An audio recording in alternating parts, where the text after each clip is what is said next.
দেশ বিদেশ, জাতীয় আন্তর্জাতিক, রাজনীতি থেকে খেলা, শিক্ষা থেকে সংস্কৃতি, সব খবর পেতে চোখ রাখুন শুধুমাত্র নিউজ প্রাইমে। আমরা সত্যি লুকোই না, আমরা সত্যি দেখাই। Subscribe our channel for further updates. নমস্কার, নিউজ প্রাইমে আপনাদের স্বাগত। আমি সঞ্জয় রয়েছি আপনাদের সাথে।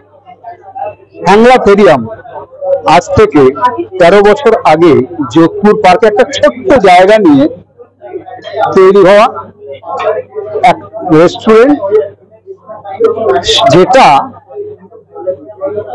একজন সফটওয়্যার ইঞ্জিনিয়ার সুনন্দ ব্যানার্জি, সেই সঙ্গে 25 বছর রেলে কাজ করা অভিজিৎ মজুমদার এবং ক্যামেরার পেছনে থাকা পিয়ালি ব্যানার্জি, তিনজনে মিলে শুরু করেছিলেন। এই ছোট্ট ছোট্ট পায়ে চলতে চলতে ঠিক পৌঁছে যাব, সেই স্লোগানকে সামনে রেখে আজ দক্ষিণ থেকে উত্তরে পদার্পণ, এবং সেটাও একদম ডায়মন্ড সিটির উল্টো দিকে, হার্ট অফ দ্য টাউন, এবং পুজোর আগে উদ্বোধনী।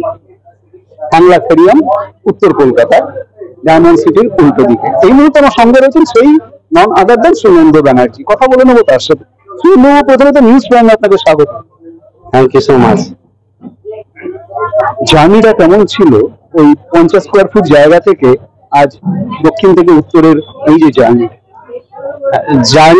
মানে একটু হয়তো ফিলোসফিক হয়ে যাবো এখানে, কারণ আমার মনে হয় জার্নি যদি একটা ওভারঅল, ইনফ্যাক্ট 13 না 14 বছর হয়ে গেছে, এই জার্নিটাকে একটা কথায় বলা খুব ডিফিকাল্ট।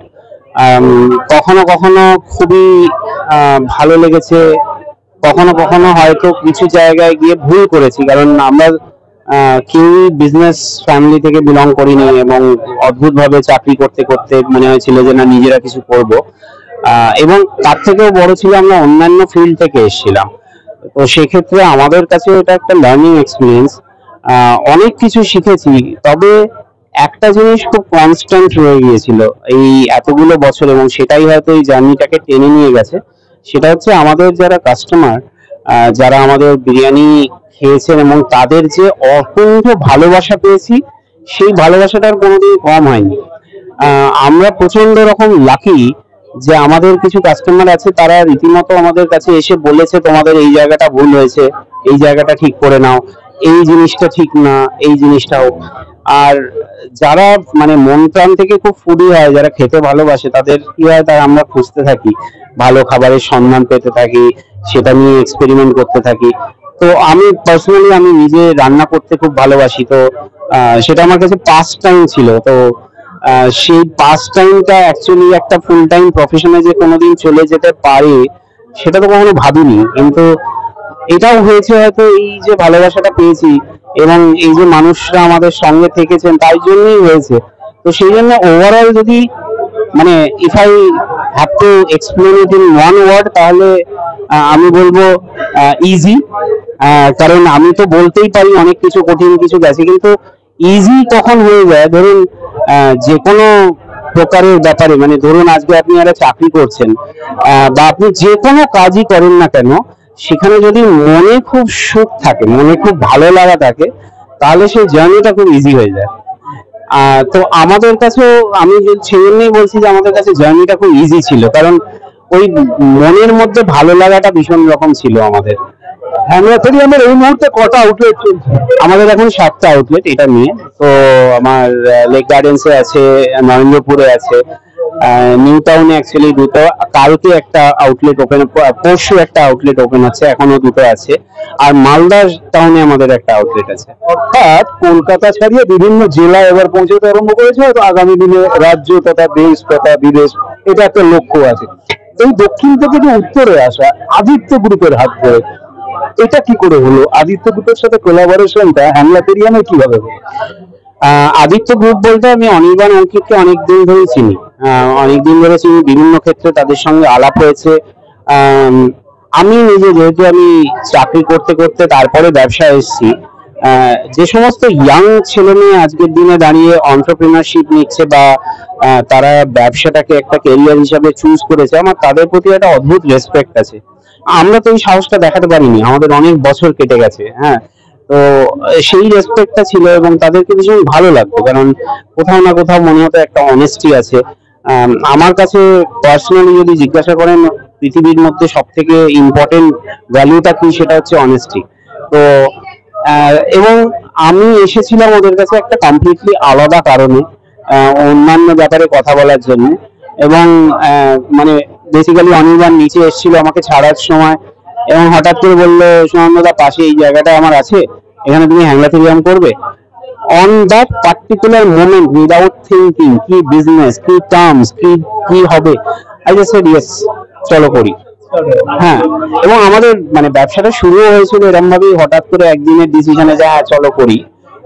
আমি এখন বিভিন্ন বিজনেস ফোরামে গিয়ে মানুষকে বোঝাই কিভাবে ব্যবসা শুরু করতে হয়, কিভাবে প্ল্যান করতে হয়। সত্যি কথা বলতে কি আমি নিজে একটাও করিনি তার। তো হয়ে গেছে, লাখ এবার করে গেছে হয়তো। মানুষ হ্যাংলাথেরিয়ামে এসে স্পেশাল কি পাবে? যদি ভালোবাসা পাবে। আমি সবসময় মনে করি, এবং আমি আমার স্টাফেদের আজকেই ব্রিফিং দিচ্ছিলাম, এবং আমি বললাম যে আমি যদি সবাইকে জিজ্ঞাসা করি যে তোমার সব থেকে পছন্দের খাবার কোনটা, সে বলবে যে মায়ের খাবার, মা যে খাবারটা বানায়। কেন? কারণ ওখানে খাবারের সঙ্গে না একটু ভালোবাসা, একটু আন্তরিকতা থাকে। আমরা যদি ওইটুকুনি একটু অ্যাডিশন করে দিতে পারি, দেখুন খাবার কোনোদিন হাতে বানানো হয়, একদিন ভালো হবে, একদিন খারাপ হবে। হ্যাঁ, কারুর ভালো লাগবে, কারুর হয়তো একটু অতটাও ভালো লাগবে না, কিন্তু যদি আমি ভালোবাসাটা আর আন্তরিকতাটা আমি মিশিয়ে দিতে পারি খাবারের সঙ্গে, তাহলে হয়তো এটা মানুষের কাছে থেকে যাবে। হ্যাংলাথেরিয়ামের আগামী দিনের লক্ষ্য? আগামী দিনের লক্ষ্য সেরকম ভাবে তো কাগজ পেন্সিলে কিছু নেই, তবে হ্যাঁ আমাদের আমরা টিয়ার 2 সিটি যেগুলো মানে অ্যাজ পার দ্য জিওগ্রাফি, যেগুলো হচ্ছে একটু আউটস্কার্টে, ধরুন আজকে হুগলি ডিস্ট্রিক্টে, হাওড়া ডিস্ট্রিক্টে, এই সমস্ত জায়গায় প্রথমে যেতে চাই। আমরা অলরেডি মালদাতে গেছি, মালদার লোকজন মানে মালদাতেই আমাদের কিছু লোকজন এসে বলেছে কেন শিলিগুড়িতে নয়, কেন কোচবিহারে নয়। তো সেই জায়গা থেকে আসছে প্রচুর প্রবাসী বাঙালি আমাদের খুব রেগুলার কাস্টমার। তারা বলছে কেন বম্বেতে হবে না, কেন দিল্লিতে হবে না। তো সেটাও একটা আছে। অতএব সেরকম ভাবে না, আমরা চেষ্টা করব যেখানেই বিরিয়ানি প্রেমী এবং খাদ্য প্রেমী মানুষ আছে তাদের কাছে পৌঁছে যাওয়ার। মিশ্রণে দর্শকদের দেশে যদি কোনো বার্তা দিতে চান? বার্তা একটাই যে যেখানেই খাবেন না কেন মন খুশি করে খান, আর যদি মন খুশি নেই আর মনটা খুশি করতে হবে, তাহলে তাড়াতাড়ি চলে আসুন হ্যাংলাথেরিয়ামে, জমিয়ে খান, আনন্দ করুন, আর যাওয়ার সময় আমাদের একটু আশীর্বাদ করে দিয়ে যান। অর্থাৎ যেমনটা সুনন্দবাবু জানাচ্ছেন যে এক কথায় বলতে গেলে সুলভ মূল্যে, ভালোবাসার সঙ্গে সুস্বাস্থ্য যদি পেতে হয় তাহলে হ্যাংলাথেরিয়াম একদম অবশ্য গন্তব্য। ভিডিও জার্নাল রিয়ার সাথে মিস মনিগুলো সঞ্জয় সাহা, কলকাতা।